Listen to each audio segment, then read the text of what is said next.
Assalamualaikum warahmatullahi wabarakatuh. Saya nama Bahrul Ulum, lulusan tahun 1994, masuk tahun 1991. Sebetulnya sebelum di Tebuireng saya pernah nyantri di Sarang, karena waktu itu salaf, keinginan orang tua paling enggak nanti minim-minim bisa S1, maka saya harus mondok di pesantren yang ada dua, modern dan salaf. Dan alhamdulillah istikharah orang tua saya ke pondoknya Mbah Sim, katanya Mbah Sim Asari, maka saya diantarkanlah ke pondok pesantren Tebuireng. Bahkan saya ini murid santri tertua di Wakil Hasim, karena sebetulnya sudah lulus SMA atau aliyah, baru masuk kelas 1 SMA Wakil Hasim. Alhamdulillah ada beberapa ngaji di Sarang, terus ke Tebuireng tambah barokah. Dan alhamdulillah di Tebuireng juga saya dapat kemuliaan yang sangat luar biasa karena barokahnya pondok pesantren Tebuireng. Di Tebuireng saya ngambilnya malah di Wakil Hasim, di SMA Wakil Hasim. Dan di Tebuireng pernah menjadi ketua kompleks di Asyad, pernah ketua CSWB organisasinya, dan saya sering sowan ke Pak Ud ya di Subasim, karena latar belakang saya memang dari pondok salaf dulu, terus mengenyam di formal SMA, dan memang terkesan betul dari salaf ke Tebuireng. Jadi ada dua ilmu yang saya peroleh, dari salaf Sarang, dari Tebuireng yang modern. Ini mungkin yang mendapatkan berkah, akhirnya diterima di masyarakat umum seperti ini. Alhamdulillah.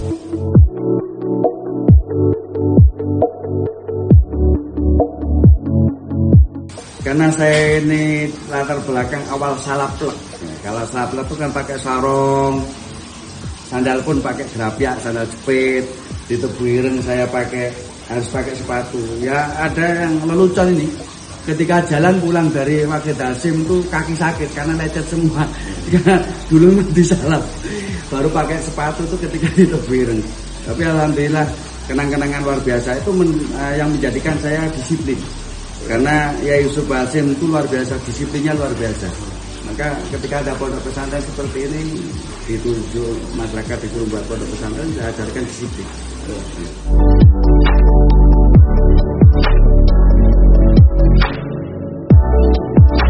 Saya ikut Ena Perkasa di Yai Lamro, itu guru saya di persilatan Ena Perkasa. Walaupun belum khatam, tapi sudah hijau. Apa itu, sabuk hijau namanya, alhamdulillah.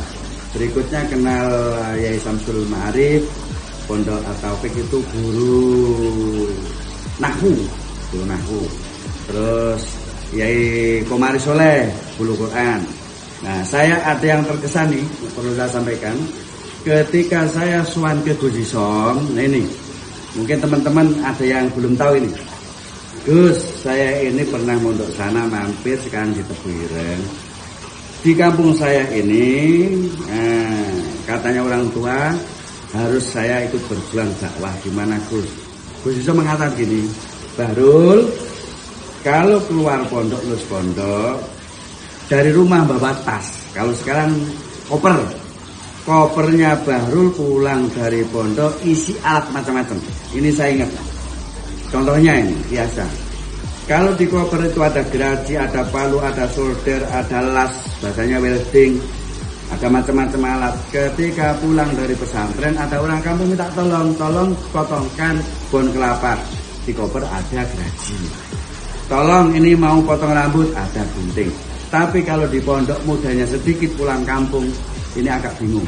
Alhamdulillah dari Gus Isom inilah saya mencari ilmu berbagai macam di dalam pondok maupun di luar pondok. Begitu pulang kampung, termasuk ilmu hikmah. Mohon maaf karena di kampung itu gini, kalau lulus pondok itu dianggap bisa. Maka ada pepatah, kalau kiai mesti tabib, kalau tabib belum tentu kiai. Maka pulang dari pondok, kalau dikiaikan orang, walaupun kita tidak kiai, harus bisa ceramah. Ini dari Gus Isom juga, paling enggak harus bisa ceramah, khitanan, walimah dan lain-lain. saya belajar. Maka ketika pulang dari pondok, saya ngugemi dawuhnya Gus Isom. Santri harus all round, ceramah bisa, kitab bisa, Quran bisa, organisasi. Dan alhamdulillah saya diteburin ketua Orjati SPG. Komunikasi Siswa Pesantren Kari Jajaran Bojonegoro untuk Bangsa, ketua 2 tahun. Ini pengalaman saya di SMA, saya sekretaris OSIS di komplek, ketua komplek. Jadi organisasi inilah mungkin yang mendorong saya bisa berjuang seperti ini. Ini yang saya perlu tegur. Maka organisasi, mohon maaf, kita harus bisa, karena di kampung, di masyarakat, terutama yang diminta oleh orang kampung adalah organisasi.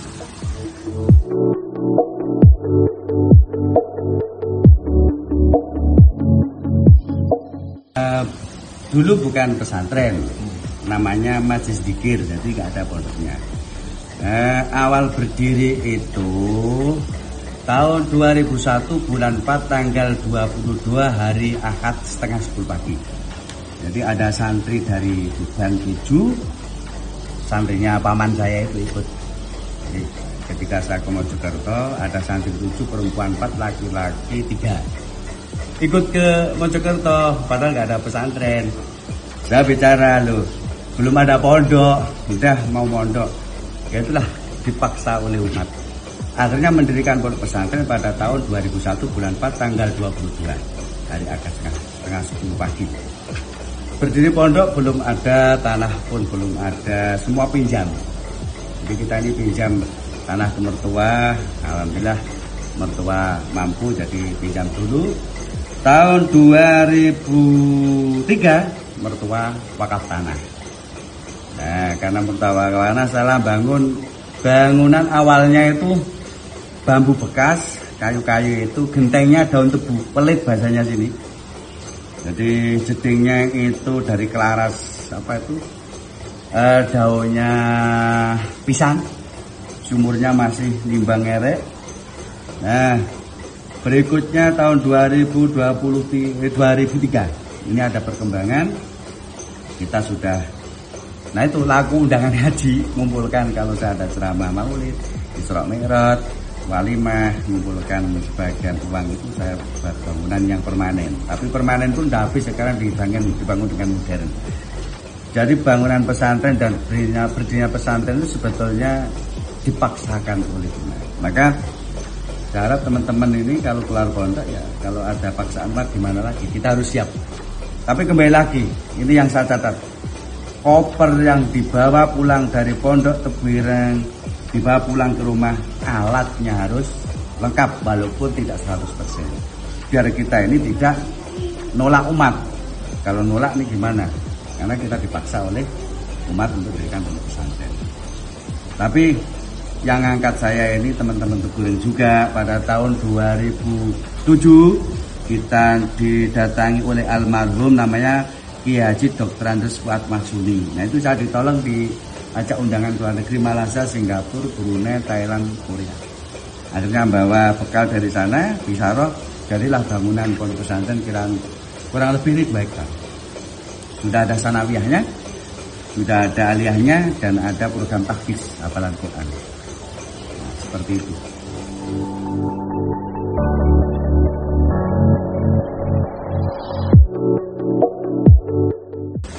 Mungkin ini kalau nggak dapat doa dari beliau-beliau muassis Tebuireng tidak seberkah ini.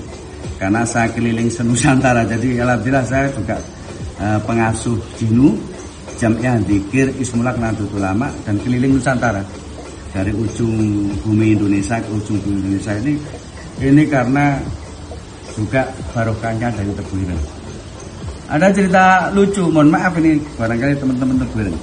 Saya ini undangan di Jawa Barat. Waktu itu di patrol itu Indramayu, pengajian di alun-alun. Ditanya, lulusan dari mana? Tebuireng. Suriah NU itu langsung pegang tangan saya, ditiup saya malu gara-gara nama Tebuireng.